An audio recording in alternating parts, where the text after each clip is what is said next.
Ahí va ahora sí, ¿eh? Perdón. Ya la puedo mover.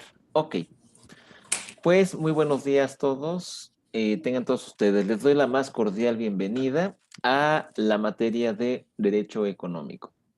Ya nos conocemos, ya saben, me llamo Héctor Bourget, voy a ser su profesor en este cuatrimestre y vamos a ver cuestiones netamente de lo que es la economía, lo que ha sido el marco contextual económico mexicano desde el siglo XIX hasta nuestros días, y tendremos también que platicar obviamente de lo que ha sido una filosofía, una epistemología de carácter económica.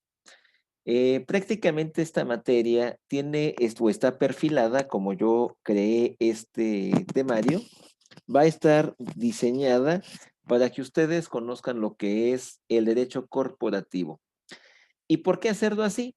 Porque el derecho económico es una vertiente muy precisa del derecho corporativo.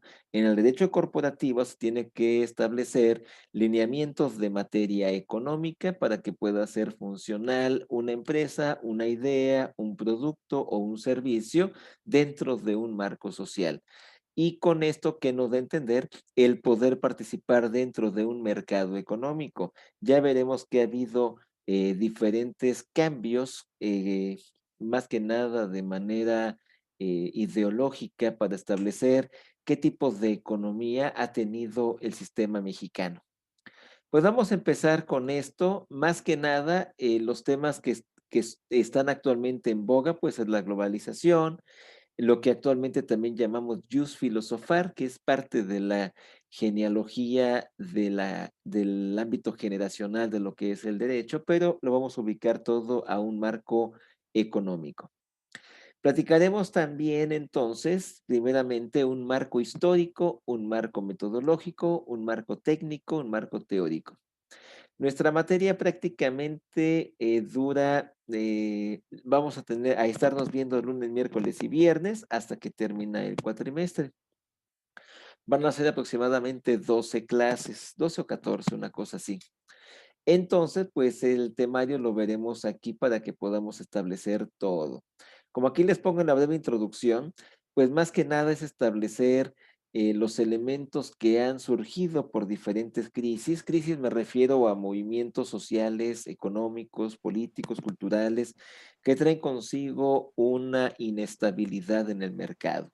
Alguna toma de decisión que haga un presidente tendrá repercusiones económicas importantes, como actualmente estamos viviendo el caso de la pandemia, en donde la venta de los medicamentos, los cambios en los medicamentos, todo lo que ha conllevado ese problema de la pandemia, también produce obviamente un efecto económico, porque los mercados, al menos los nacionales, han tenido que estar a la baja por el problema del desempleo, por el problema del cierre de empresas, entre otras cosas que tendremos que abordar.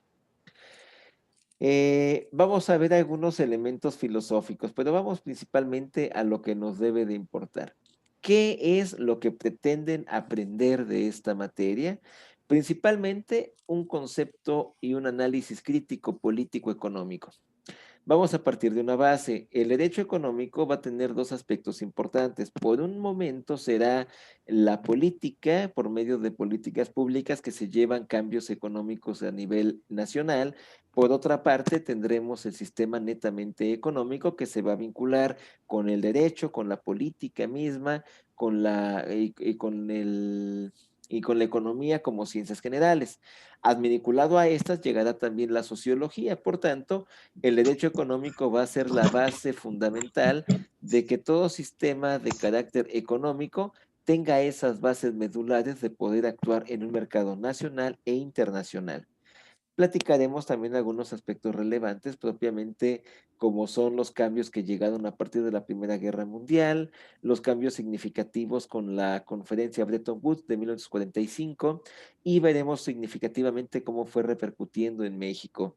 Veremos que aquí en México ha habido varias tendencias ideológicas muy avanzadas a los tiempos en los que se planeó, que podía contextualizar a México como un sistema jurídico por encima de Estados Unidos incluso.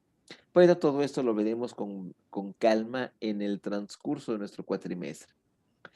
¿Qué tendremos que ver? Antes de meternos en los conceptos, hay un aspecto que es netamente histórico. Vamos a partir de una base. El tema número cero, que le vamos a llamar tema cero, prácticamente es la historia del pensamiento económico. ¿Qué tendremos que conocer ahí? En un primer momento, los clásicos de la economía, como es Adam Smith, David Ricardo, Jean-Baptiste Say, Robert Malthus.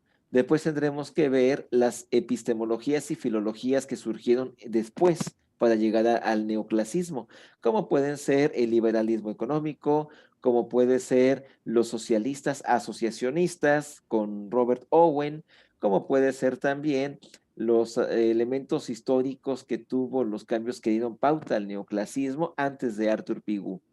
Y después llegaremos al neoclasismo. Hablaremos de Arthur Pigou, también veremos a Carlos Marx, platicaremos de Gibbons, hablaremos de Walras, veremos con Arthur Pigou cómo se fue dando esta sintonía de externalidades en un sistema económico. Y obviamente nos daremos cuenta de algo muy importante.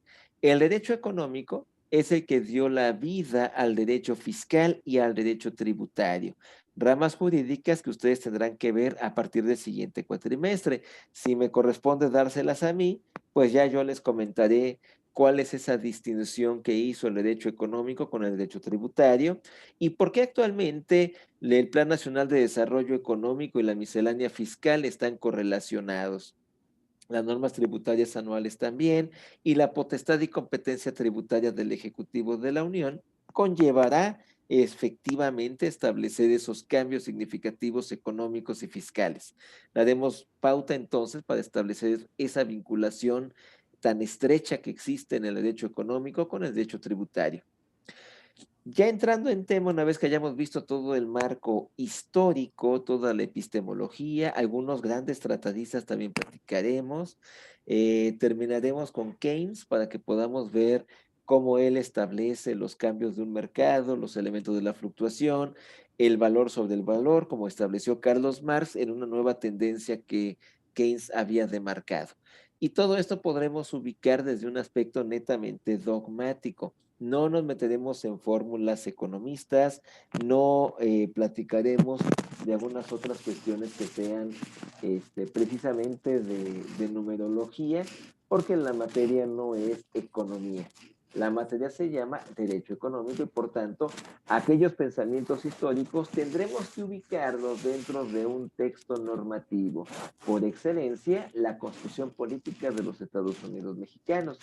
Pero si revisamos el artículo 124 constitucional que nos dice que aquellas facultades no reservadas a los funcionarios de la federación se entenderán reservados para el Estado y para el municipio. A lo que refiere su interpretación teleológica funcional, pues no será obviamente una facultad ilimitada de que el Estado pueda hacer todo lo que quiera, sino por el contrario, es una facultad, sí, pero está restringida y normanda para el efecto de que exista un ordenamiento de la misma cualidad jurídica que la propia Constitución, a efectos de que se tutele y se respete el principio de jerarquía normativa que demarca el artículo 133 constitucional. Derivado de ello, habrá entonces por excelencia una constitución política por cada estado que demarcará un sistema económico y para el municipio una ley orgánica municipal de cada estado que va a establecer con precisión cuáles son los elementos básicos que debe cumplir el sistema económico en la participación del municipio correlacionado con el ayuntamiento. Entonces, tendremos que ver todo ese marco. Ese es el tema cero, como quien dice. Una vez que terminemos de ver el tema cero, entonces sí, entramos a la dogmática del derecho económico. Y la primera tarea que les voy a dejar es una definición de qué es derecho económico. Si quieren ahorita no lo apunten, yo les voy a compartir el Classroom en breve para que ya tengan la contraseña del Classroom, puedan agregarse a la materia. Ahí constará este video que estoy grabando en este momento de la primera sesión, constará además el temario con la planeación y por último va a constar eh, la tarea que les voy dejando día con día. Una vez que hayamos terminado el tema cero, entraremos al tema uno. Nuestro tema uno principalmente dice conceptos fundamentales de derecho económico. ¿Qué tendríamos que aprender aquí? Número uno, pues, ¿qué es el derecho económico? ¿Cuál es su autonomía del derecho económico? ¿Cuál es su naturaleza jurídica del derecho económico? Una vez que conozcamos estos tres elementos de la definición que deriva a la aplicación mediática del derecho económico en un sistema social, tendremos entonces que ubicarnos, ahora sí, el derecho económico en sí, ¿qué antecedentes tiene? Hay antecedentes constitucionales, hay antecedentes normativos. Y veremos la ubicación constitucional del artículo del derecho económico en dos artículos principalmente, el artículo quinto y el artículo 25. Y veremos cómo el sistema económico participa en tres sectores, como lo establece el artículo 26 al 28, público, privado y social. Y también analizaremos cómo es que se van dando pauta en la realidad que tenemos actualmente, porque el derecho económico es muy práctico. Su practicidad permite que podamos ir analizando algún tema de relevancia jurídico-económica y vincularla directamente a lo que queremos o al tema que estamos analizando. Ya que hayamos conocido y tengamos ya en cuenta qué es el derecho económico, cuáles son las fuentes del derecho económico, todas las bases epistémicas, podremos entonces establecer cuál es el objeto que persigue el derecho económico. Y a la postre, los sujetos que se involucran. Veremos que el Estado es el que se va a involucrar en solamente regular o reglamentar, pero quien mueve el mercado principalmente será el particular, dado el neoclasismo en el que nos encontramos viviendo desde 1920. Ya lo veremos en su momento. ¿Qué platicaremos después? Características que tiene. Es un derecho que es humanista, es dinámico, es complejo y también es nacional e internacional. Veremos por qué razón el derecho económico es humanista. Los que nos dedicamos a defender empresas, no nos preocupamos por el trabajador, lo digo abiertamente. Tenemos que preocuparnos por la empresa. Los que defendemos al Estado o al municipio no nos preocupamos por el trabajador, nos preocupamos por el Estado o el municipio, que si llega una demanda laboral, se pague la mínima, es la realidad.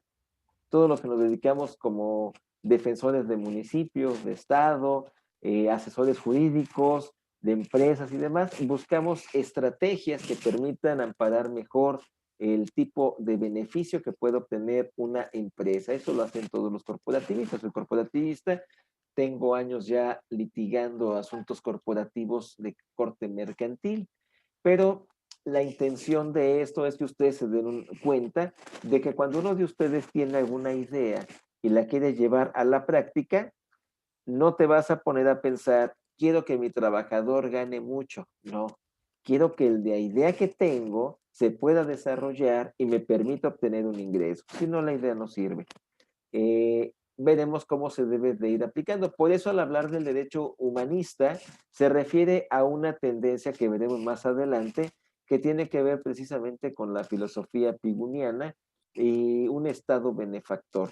Y también tendremos que platicar con Keynes, que efectivamente tratamos de ubicar una vinculación. Ya veremos las teorías que también tenía Reinhardt, que hablaba él que si una persona gana más, obliga a la que gana menos a tratar de ganar más para crear una estabilidad. Y también platicaremos lo que dijo en algún momento Robert Malthus, que como sacerdote o que era un monje, en lugar de pensar de una manera social para beneficiar al trabajador, él decía, no, págale menos al trabajador para que realmente tenga la necesidad de trabajar. Ya lo veremos en su momento. Y platicaremos de David Ricardo en este momento, cuando hablemos de derecho humanista, porque David Ricardo fue el que creó el salario mínimo. Y era una regla de oro. Al trabajador, dale lo mínimo para que pueda subsistir, pero tenga la necesidad de seguir trabajando. Eso tenemos que entender que la economía en ese sentido estaba en el sistema clasista, en el sistema neoclásico, se estableció por el comprar, comprar. Ya lo veremos en su momento. Cuando entonces hablemos de derecho económico que es humanista, es porque va a permitir que todas las personas, sin distinción de clase social, puedan participar en el mercado en busca de la riqueza. Esa es la realidad. El derecho económico lo que persigue es esa búsqueda de la riqueza. ¿Por qué será entonces dinámico? Porque está en constante movimiento. El mercado no está estático. Si el día de hoy llegara una nueva computadora con mejores funciones que la Mac podría temblar. Si la Apple podría temblar. Si hoy llega una nueva red telefónica, Telmex podría temblar. Es decir, que todos los elementos que van surgiendo en el ámbito social tienen repercusiones en un sistema económico y más en el nuestro. ¿Por qué? Porque tenemos muchas devaluaciones, hemos tenido que enfrentar diferentes fluctuaciones y cambios que producen disutilidad en el factor económico del país. También veremos qué es la disutilidad, qué son las líneas rectas en materia económica. Y veremos que la línea recta es una curva perfecta, pero ya veremos por qué le llaman la línea recta. Es complejo, efectivamente es muy complejo el derecho económico, porque en este se va a vincular varias cosas. Un factor interno que se va a correlacionar con materia civil, mercantil, laboral, agraria, la que ustedes gusten, todas.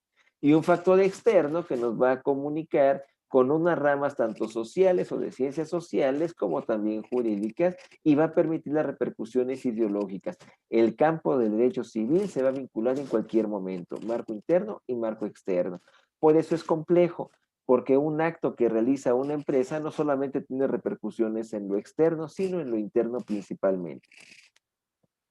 Veremos qué es nacional e internacional, porque así lo estableció el artículo 25 constitucional en relación con el 133.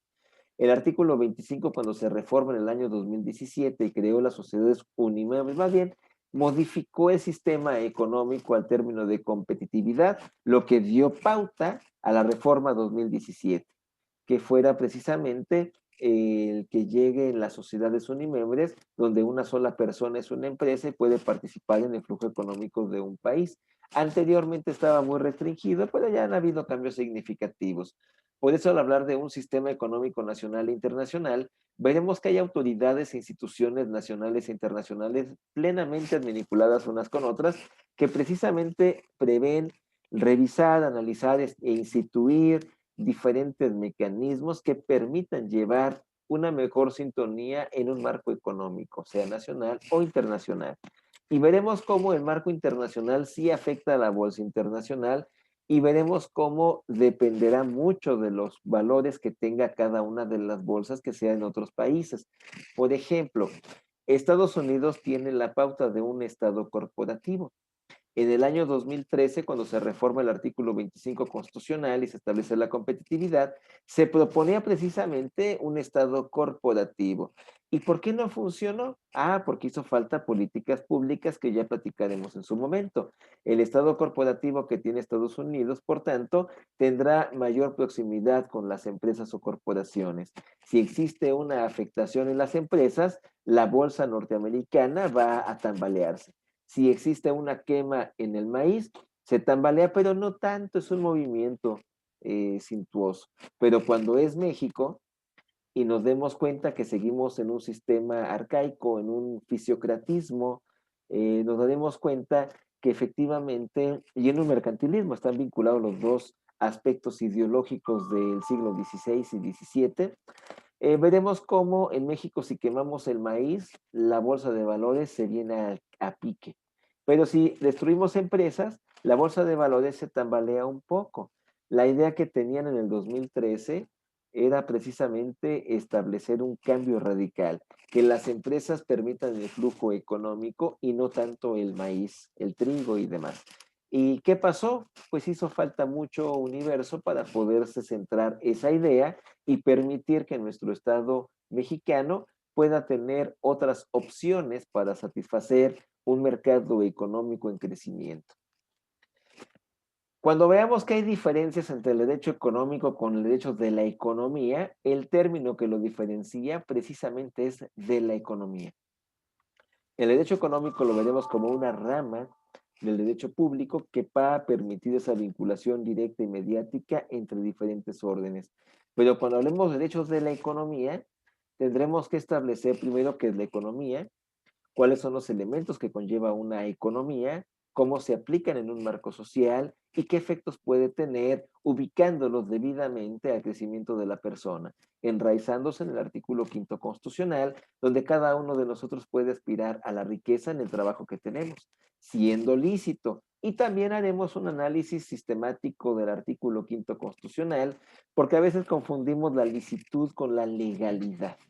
Y cuando dice ahí siendo lícito, se refiere no a legalidad, sino a licitud. Es decir, que para poder realizar una actividad y que ésta se encuentre dentro del marco de la ley, deberá entonces satisfacerse los pedimentos que establezca el propio Estado.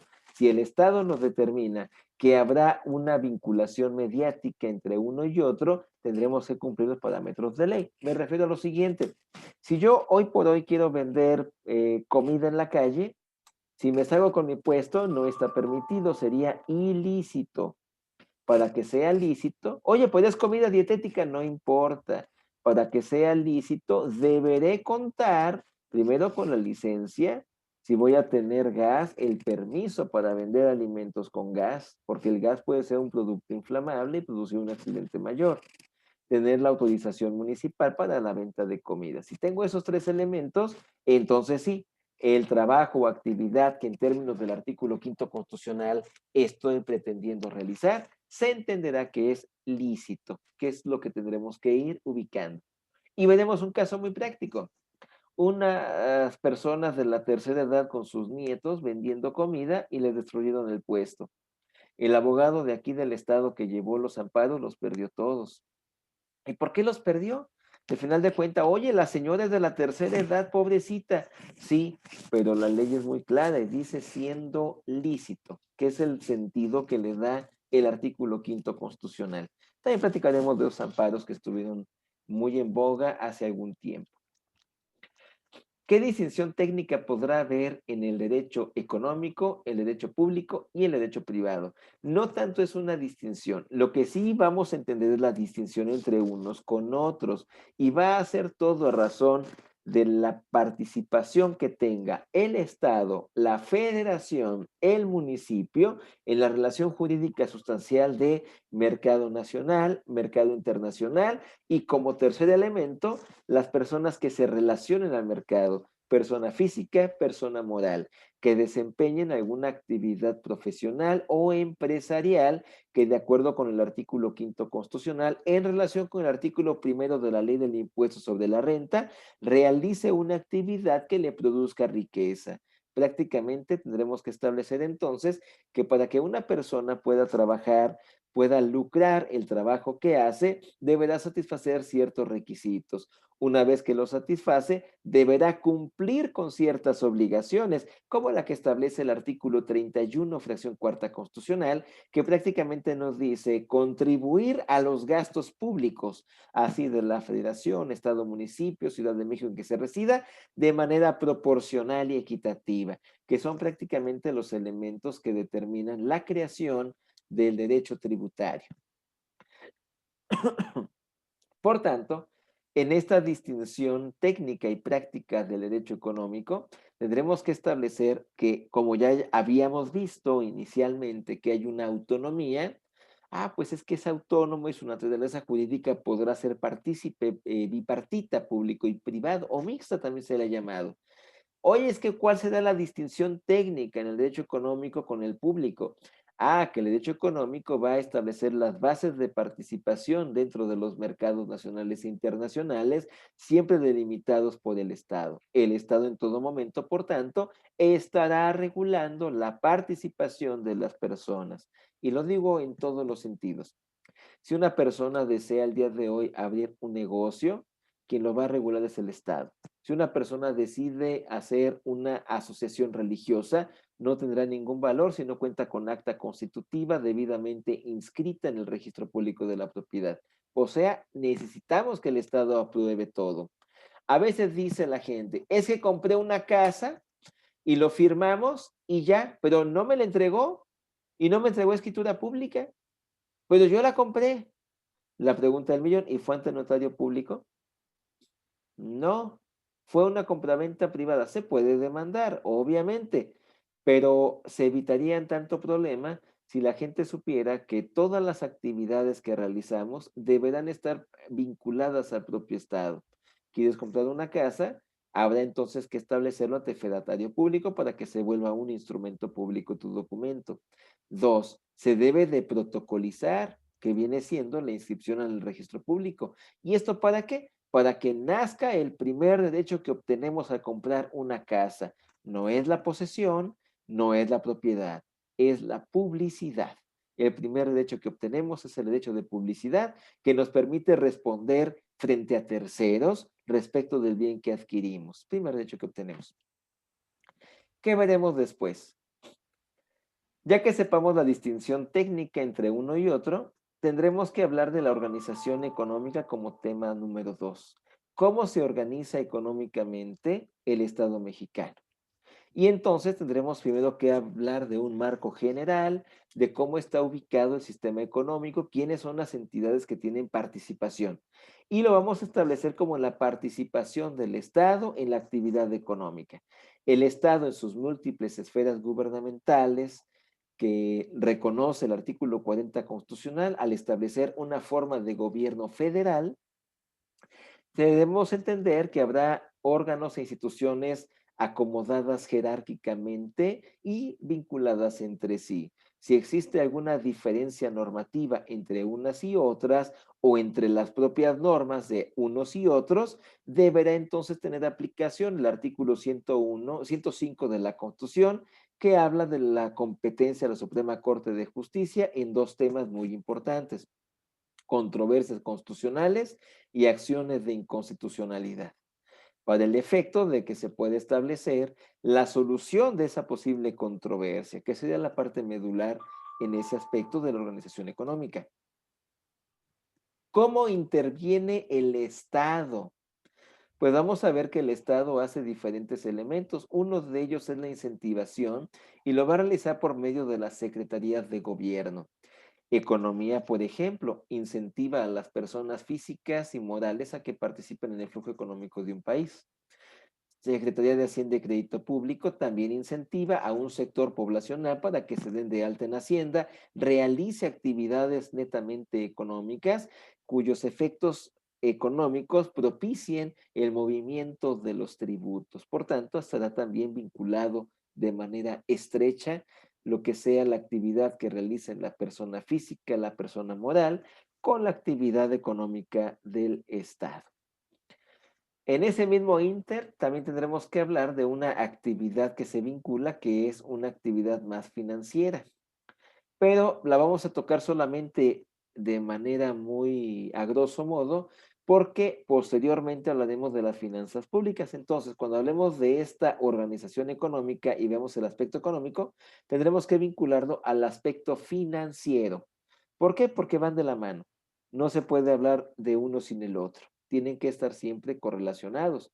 ¿Por qué? Porque si las finanzas públicas como actividad prioritaria del Estado, que es para satisfacer interés general o interés colectivo o necesidades colectivas de interés general, como le han llamado de los tres formas diferentes tratadistas, pues tendrá entonces que establecer de qué manera va a obtener, manejar y distribuir el recurso para que los elementos correspondientes puedan subsistir, como viene siendo el crecimiento de un país. Cuando entremos al tema 2, por tanto, y veamos la participación del Estado en la actividad económica, vamos a hablar también de la federación, del Estado y del municipio. Y veremos que el municipio también participa económicamente. Lo demarca el artículo 115, fracción segunda y tercera de la propia Constitución, y se va a relacionar con el artículo primero, cuarto y séptimo de la Ley Orgánica Municipal vigente para el Estado de Michoacán. De acuerdo a los ordenamientos, podemos entonces entender que el municipio tiene esa misma cualidad jurídica de participar en los mercados y permitir el flujo económico. Ejemplo de ello es cuando participa el municipio para la creación de algún centro, de algún lugar, de X, Y o Z, de una calle incluso, e incrementa la plusvalía del lugar. Entonces, todo va a producir un efecto económico cuando dimane de la participación del Estado en sus diferentes órdenes de gobierno, como puede ser orden federal, orden estatal y orden municipal. Y obviamente, de acuerdo al artículo 90 constitucional, podemos establecer que los poderes ejecutivos federal, estatal y municipal actuarán por conducto de secretarías, órganos centralizados, descentralizados o paraestatales y desconcentrados. Con esos tres tipos de órdenes u órganos podrá participar directamente en cualquier aspecto que lo requiera su participación para el Estado. Hay organizaciones no gubernamentales y organizaciones gubernamentales y cómo intervienen. Aquí vamos a platicar de la Ley Orgánica de la Administración Pública Federal, porque viene con más precisión que la del Estado. En la federal nos va a establecer que habrá empresas mayoritarias y minoritarias, y lo que va a dar el cambio significativo en unas o en otras será prácticamente la participación económica que tenga el Estado. Si el Estado tiene más del 50% del capital social, que también tenemos que platicar de las personas morales mercantiles, qué es el capital social de las empresas y qué son las reservas que la ley marca que sea de un 5%, un 25%. ¿Qué son y para qué las tienen las empresas? Tenemos que aprenderlo. Y entonces, en ese mismo sentido, podremos ubicar, es que el Estado va a tener organizaciones gubernamentales en las cuales también podrá participar en el flujo económico del país.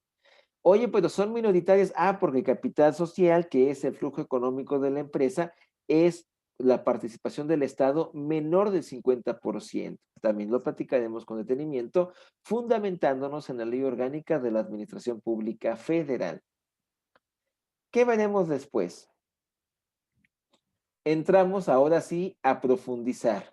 Fundamento constitucional del derecho económico en México. Vamos a ver muchos artículos.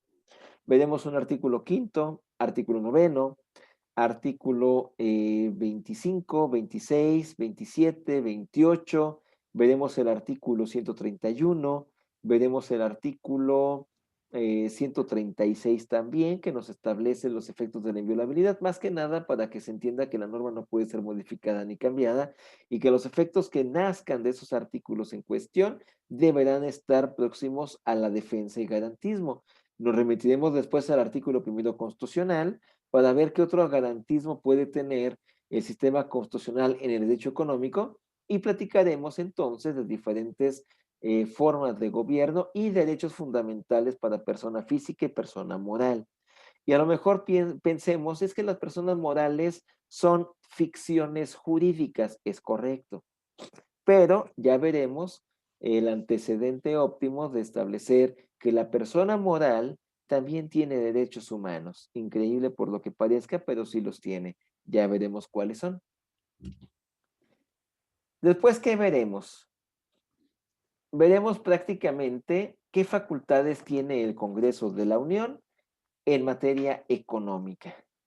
Y por tanto tendremos que remitirnos a la Constitución, establecer cuáles son las bases de la economía que marca el Congreso de la Unión, ubicaremos sus facultades de manera muy precisa, qué ordenamientos legales pueden crearse y cuáles no, y qué restricciones puede tener. Y lo vamos a vincular a lo que se llama en materia tributaria facultad y competencias tributarias. Y veremos por qué el Ejecutivo de la Unión Estatal y Municipal podrán llevar a cabo esos actos de solicitud de impuestos o exigibilidad de impuestos. ¿Por qué el Estado puede imponernos apartados económicos cuya obligación, en el caso de no dar cumplimiento, podrá recaer a una sanción? ¿Y por qué el Ejecutivo, cuando aplica las sanciones, lo determina de acuerdo al criterio del servidor público y no de acuerdo a una base tabular? También lo platicaremos aquí. Y bajo ese mismo sentido, podremos platicar la inconstitucionalidad de algunas multas que han existido. Como tal sería el caso que estamos viviendo cuando llegó lo de la inconstitucionalidad de lo que es el cubrebocas. Me refiero a la multa, no su uso. La multa que establece ese ordenamiento ha tenido muchos problemas por la falta de proporcionalidad, que ya platicaremos en su momento y buscaremos el sentido constitucional. ¿Qué necesita una ley para ser netamente proporcional y se pueda adecuar a una persona y la deba de aplicar? y su incumplimiento conlleve a que se entienda que al ser contrario a derecho se le llame infracción y que esa infracción tenga una repercusión económica llamada sanción que podrá ser exigible al día 31. ¿Por qué hacerlo así para la federación? Al día 46 para el estado y el municipio. Veremos también facultades de lo que es el Ejecutivo de la Unión. Nos remitiremos a la propia Constitución para ver qué facultades tiene.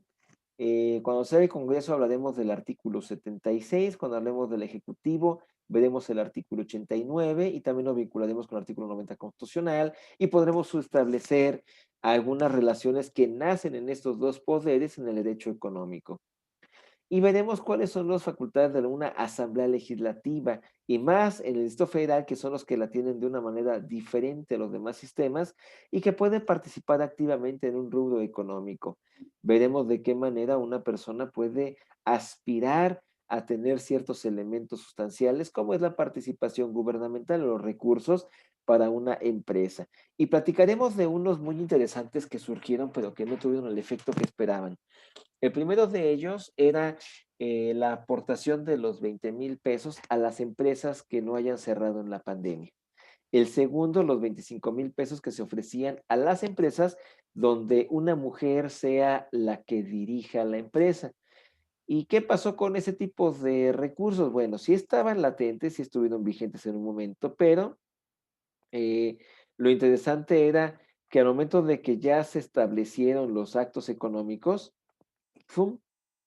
El problema estriba en que algunas empresas no encuadraban en las letras chiquitas, que también lo vamos a platicar aquí para que vean de qué se trata.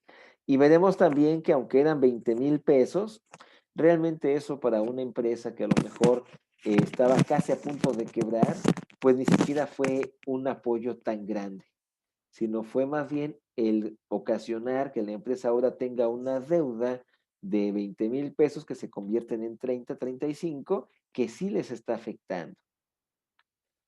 ¿Qué veremos después de que hayamos visto todo el marco general de lo que es un sistema económico? Como les decía, entramos al sistema financiero. Primero habría que analizar el título, las finanzas públicas y el derecho económico. ¿Cómo se relacionan las finanzas públicas? Y hablaremos entonces de tres ciencias que se van a ubicar: la política, la economía y el derecho. Y cuando hablemos del derecho, se van a relacionar tres ciencias jurídicas: derecho financiero, derecho tributario y derecho fiscal.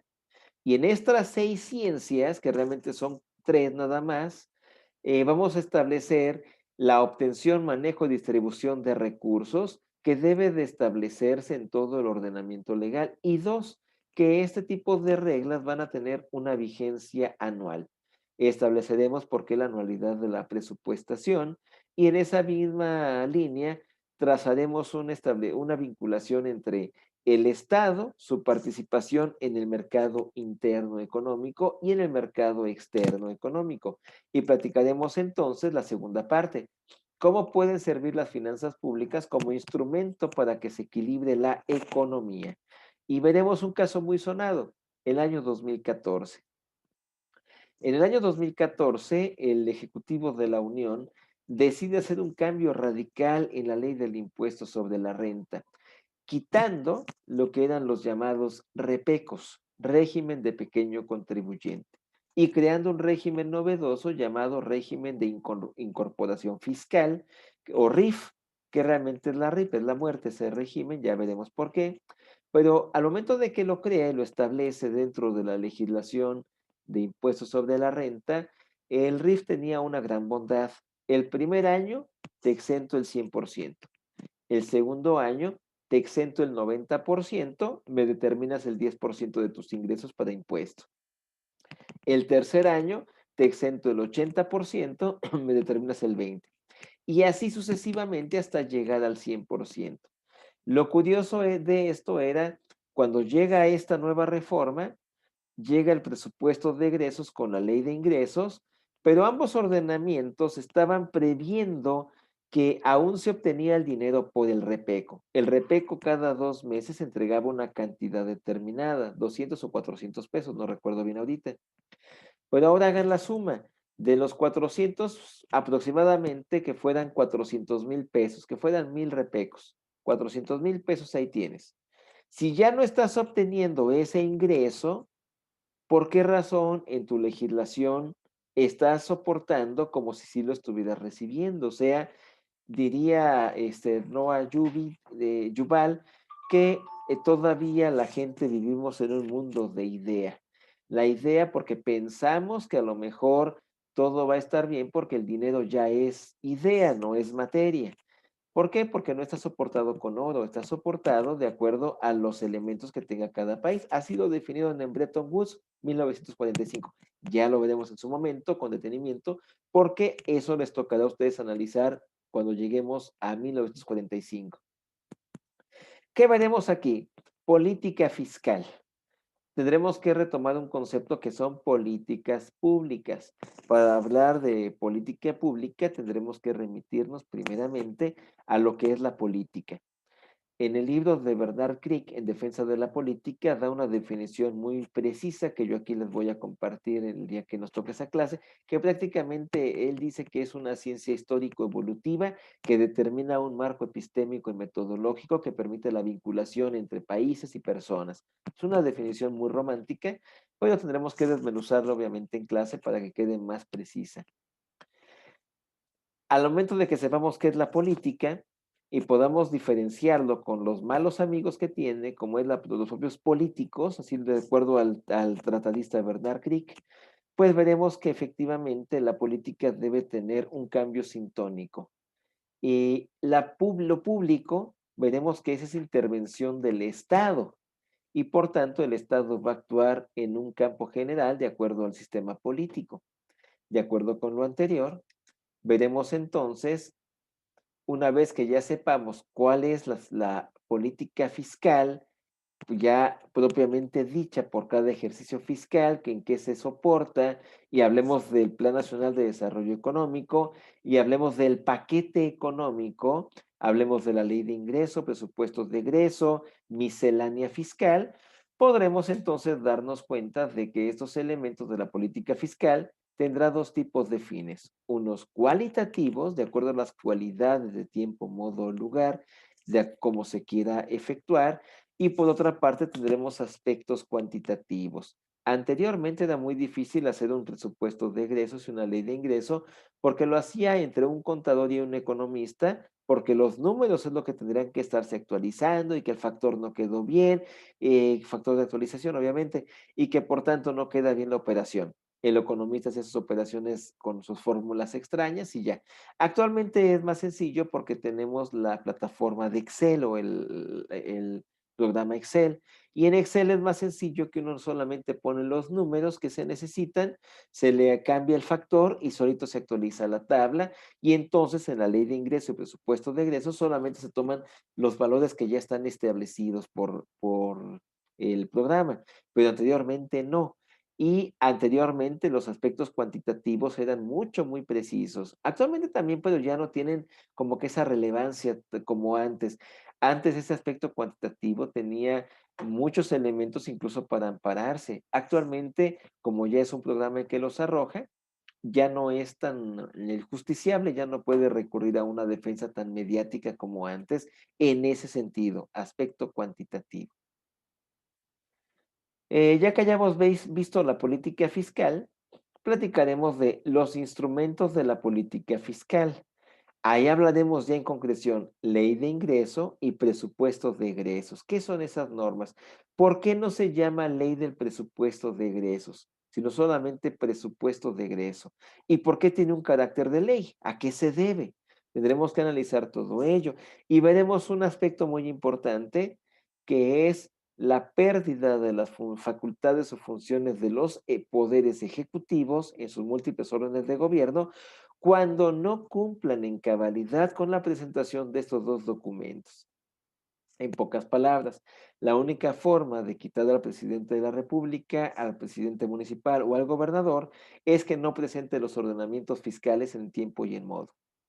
Es la única manera. ¿Qué juicio político? Ellos no son sujetos de juicio político. Y por tanto, pues habrá que establecer por qué razón tiene tanta importancia una ley de ingresos y un presupuesto de egresos, y desde una óptica económica, no tributaria. Y tendremos que establecer qué elementos tiene el presupuesto, por qué viene en ramos y por qué viene en fondos, por qué establecerlo así, y por qué hay una participación federal que es de 80-20 y aparte hay un 1% de más para los municipios, o sea, un 101% es la participación de la federación en cada estado. Ese 1%, ¿dónde queda? Ya lo veremos en su momento. De acuerdo con lo anterior entonces, cuando tengamos ya la política fiscal y los instrumentos con los que se lleva a cabo la política fiscal, debidamente manifiestos, podremos entrar ya de lleno lo que es la política monetaria. ¿Cómo participa activamente monetariamente el Estado mexicano? ¿Cómo se vincula con el FMI para poder determinar una participación directa o mediática en un rubro económico cuando existe una alza o baja de precios en el mercado o cuando hay un déficit financiero o hay disutilidad en el factor interno de cualquier país? Tendremos que platicar, por tanto, qué son las políticas monetarias. Y entraremos aquí a recordar una filosofía que veremos la siguiente clase, que es el mercantilismo. ¿Por qué razón se soporta actualmente el peso mexicano? ¿Qué soporta el dólar y qué soporta las demás monedas? Por ejemplo, el dólar no lo soporta el oro. El dólar actualmente lo soporta el armamento que tiene, el ejército que tiene, la tecnología que maneja. Igual que China. ¿Y a México qué lo soportará? Ya lo veremos. ¿Qué soporta el peso mexicano? Veremos después ya dentro del sistema financiero cómo está estructurado. Hablaremos de lo que son las autoridades financieras de México, los órganos auxiliares del sistema financiero, hablaremos de los órganos auxiliares de crédito, veremos todo lo que son personas físicas y morales crediticias, como son las SOFOM o las SOFOLES, platicaremos también de las SAPIs, qué son las SAPIs, cómo participan, y veremos ahí algunas autoridades que coadyuvan actualmente en el flujo económico. Por ejemplo, podremos analizar ahí lo que es la CONDUCEF. ¿Cómo participa la CONDUCEF en un sistema financiero? ¿Qué son las instituciones bancarias? Y tendremos que ver la ley de instituciones de crédito para establecer qué es un banco, lo que conocemos coloquialmente. ¿Por qué se llaman grupos financieros? ¿Y por qué todos son sociedades anónimas? ¿Por qué? Porque, por ejemplo, si yo quiero hacerme banco, me constituyo como SAPI y tendré otro efecto. ¿Por qué? ¿Qué son las SAPIs y qué son las OFOLES? Tendremos que establecer que todas ellas tienen una participación dentro de un sistema financiero, obviamente. Permítanme un segundito, ¿eh?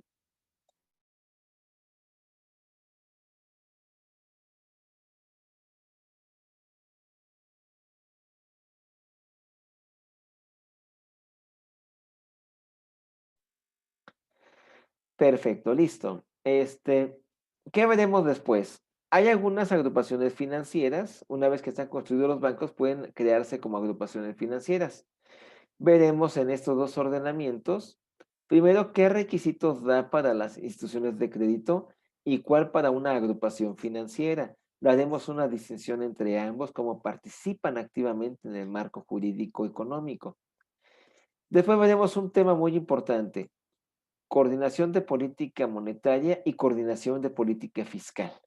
Prácticamente hablaremos de la ley de coordinación fiscal y en esta ley podremos establecer algunos cambios muy importantes. Ay, muchas gracias. Ya se me secó la garganta, se me olvidó subirme el agua. École, perdone.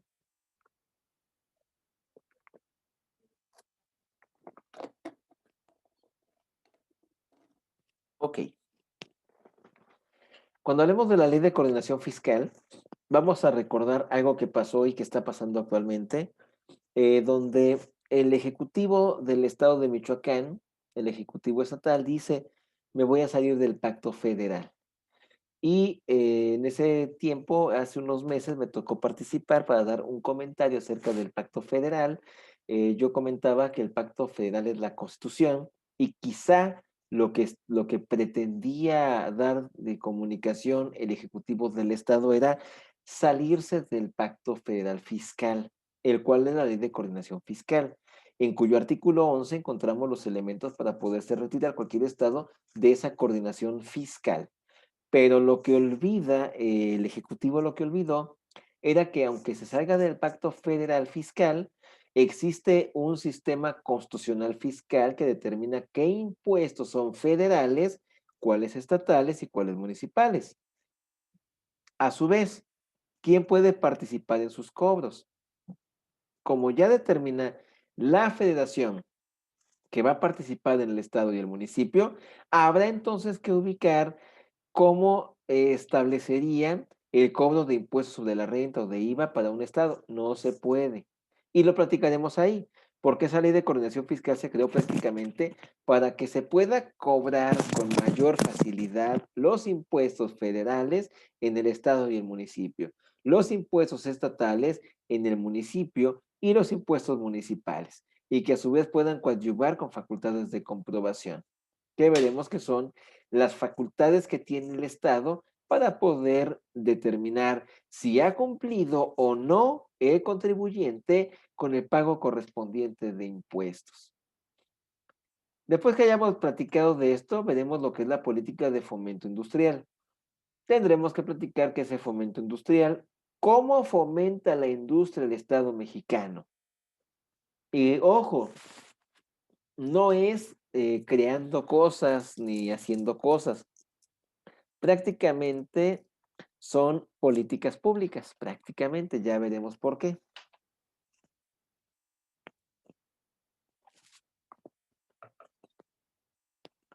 Y entonces platicaremos de cuál es la política de fomento industrial que tiene el estado de Michoacán y lo vamos a comparar con la de la federación. Una vez que lo hayamos visto, nos vamos a remitir al artículo 25 constitucional y vamos a platicar de que el término de competitividad lo que provocó fue reforma a la Ley General de Sociedades Mercantiles y a la Ley de Inversión Extranjera. Son a las que más afectó esa reforma. Y entonces podremos entrar a la siguiente temática. La ley de inversiones extranjeras. ¿De qué trata esa ley? ¿Cómo se puede participar? ¿O cómo la participa el Ejecutivo? ¿De qué manera funciona? Después veremos la ley de propiedad industrial. Esa es una ley que netamente se utiliza en derecho económico, en derecho corporativo, y va dirigida al establecimiento de marcas, patentes, modelos de utilidad y diseños industriales o diseños industriales. Y además, los llamados avisos comerciales o eslogans que todavía se han utilizado. Y platicaremos cuando lleguemos a las marcas, oye, ¿y por qué razón las normas mexicanas, oficiales mexicanas actualmente prohíben el uso de dibujos o de personajes en productos alimenticios? ¿Por qué razón? ¿Qué tanto afecta o qué tanto no afecta? Y no me refiero a afectar el mercado, sino a la empresa que dio origen precisamente a ese personaje. ¿Qué efecto tiene? Dos, ¿seguirá teniendo algún valor el personaje marca creado por una empresa, aun y cuando no se puede utilizar ya en producto alimenticio? Tendremos que platicarlo y analizarlo con esas normas oficiales para que podamos ubicar, a ver, la ley de propiedad industrial dice esto, pero la norma oficial dice aquello.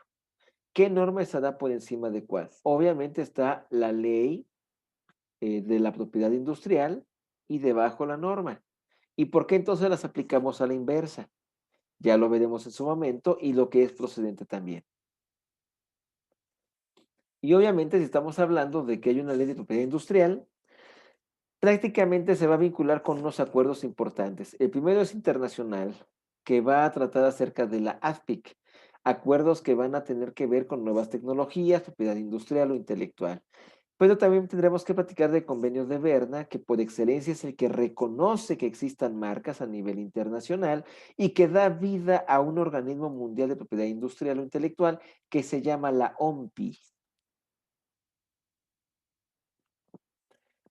Cuando hablemos de la OMPI, platicaremos también del INPI.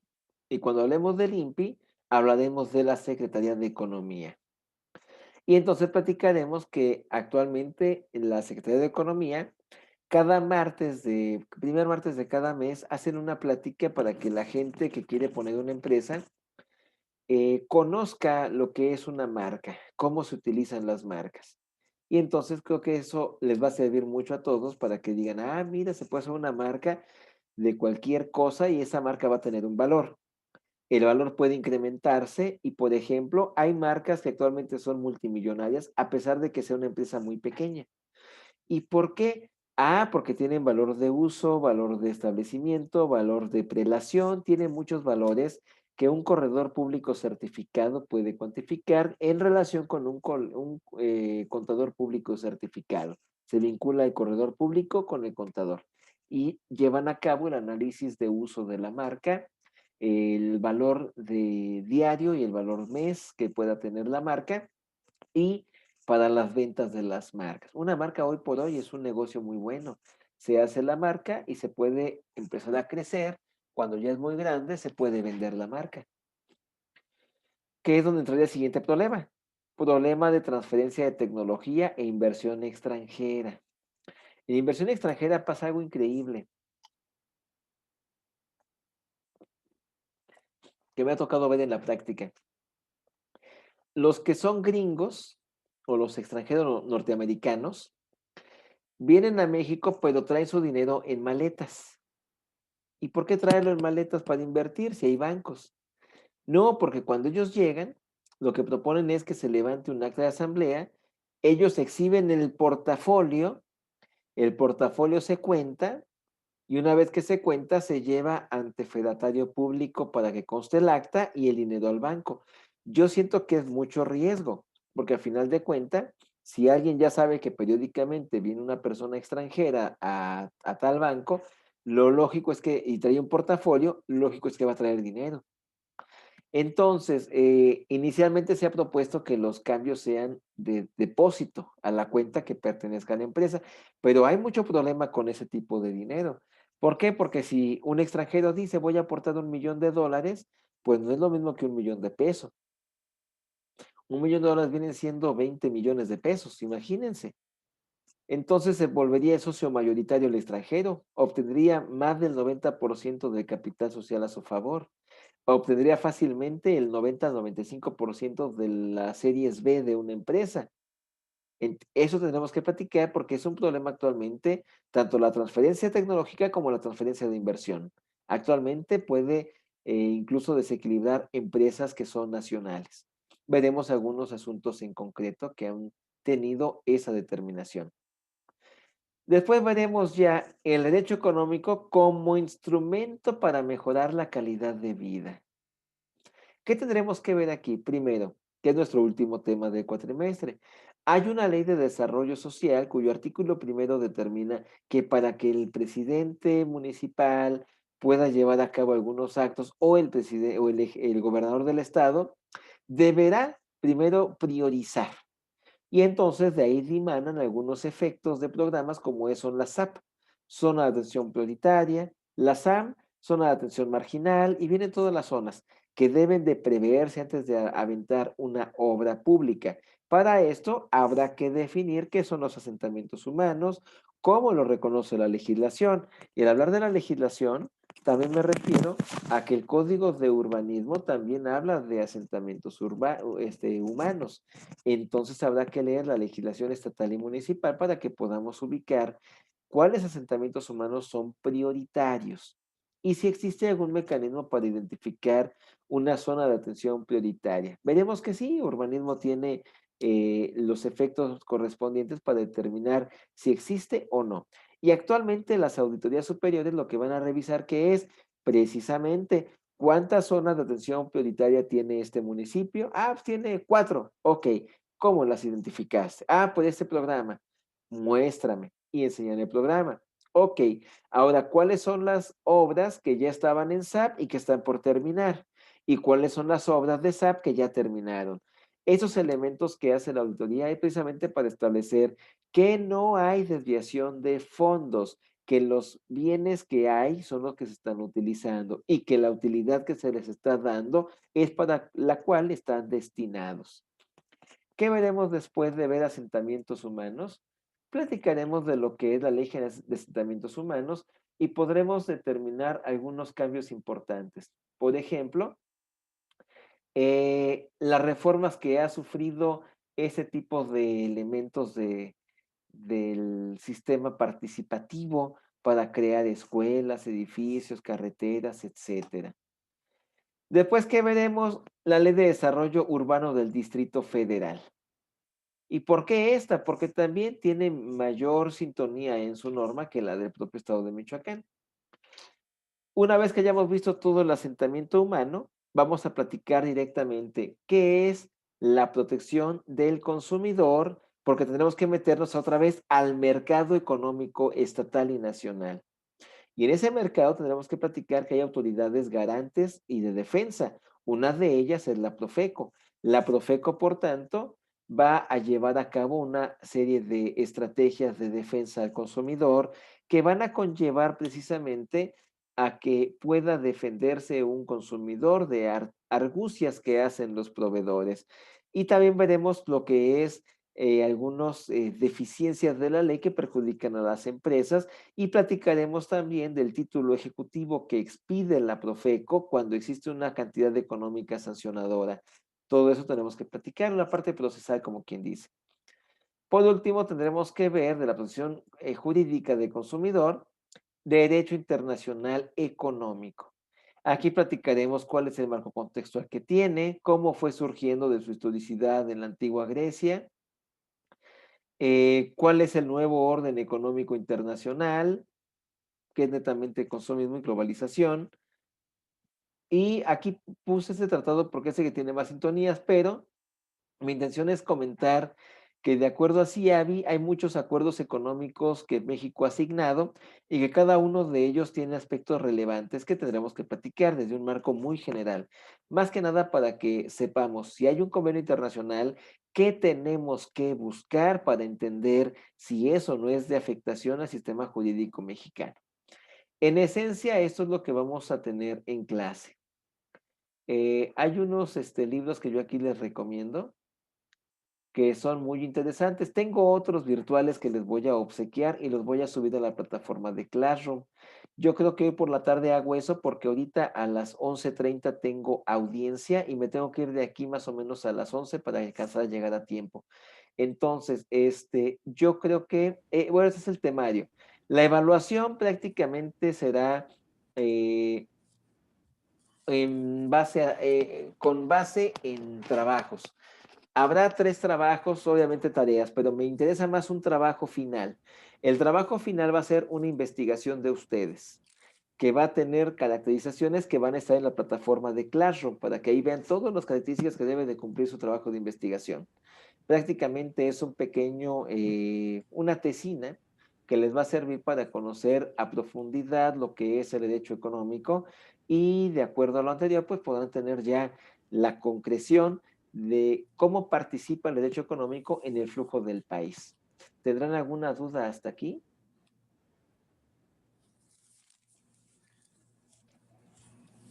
No, licenciado, No, está claro maestro. el temario.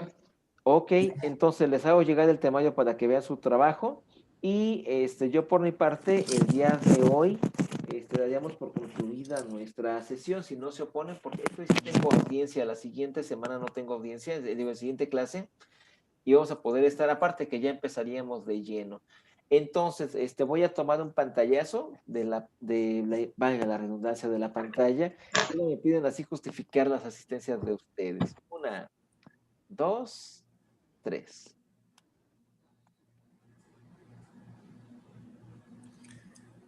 Perfecto, ya quedó. Entonces, pues jóvenes ilustres, qué gusto me da compartir aula virtual con ustedes, volverlos a ver y esperemos en Dios que esto pase pronto para que ya pueda ser un poco más presencial las clases. Pero si no, bueno, estaremos en plataforma Zoom y por aquí nos seguiremos viendo. Que tengan todos un grandioso día. Cualquier cosa nos estaremos comunicación. ¿Hecho? Maestro, la tarea se va a subir al Classroom. La tarea sí, ahí mismo en Classroom les pongo todo lo que es la caracterización de los temas, las tareas, los porcentajes, todo, para que ustedes ya tengan así como una especie de manual. Y tengo duda en esto, puedan acudir al manual para que vean, esto vale tanto y tiene que tener esos requisitos para que lo tengan todo presente. Ahí mismo les voy a subir la tarea para que vean cuándo son las fechas de entrega. Muy importantes las fechas de entrega. Dos, muy importante estar presente en la plataforma virtual cuando tengamos la clase de lunes, miércoles y viernes, porque ahora sí me piden que tome en cuenta mucho la asistencia. Entonces, bueno, pues tomemos la asistencia, cumplamos con parámetros que actualmente tiene la institución y pues adelante a seguir con lo que estamos. Hay que echarle ganas, ¿no?